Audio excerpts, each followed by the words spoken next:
Hi, my name is Natalie. I am an OBGYN and abortion provider currently living and working in California, and I just wanted to share some thoughts and reflections after watching the documentary The Devil is Busy.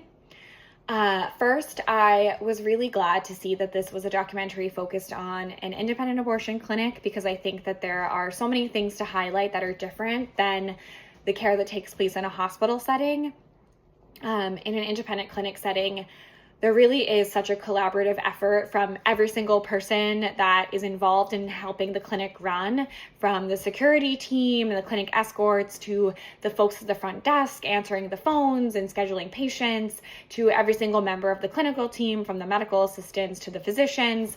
Every single person that works in these spaces is there because they care about abortion access and reproductive justice.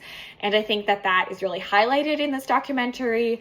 We see Tracy, the head of security, physically and emotionally protecting patients from the protesters, and the extra level of care and compassion that she provides them to try to make them feel as safe as possible is just really beautiful to see.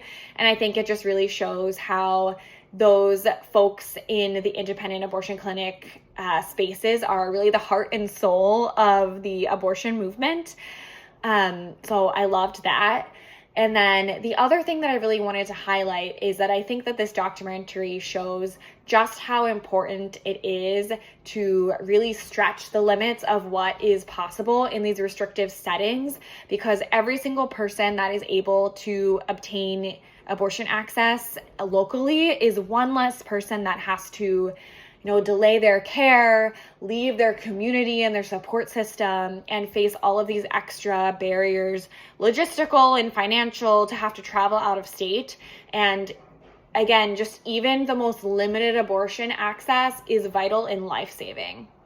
And I think that again, is really highlighted by the resiliency and creativity and innovation that the clinicians and all of the folks working in these restrictive state environments really have to demonstrate on a daily basis just to even do their jobs.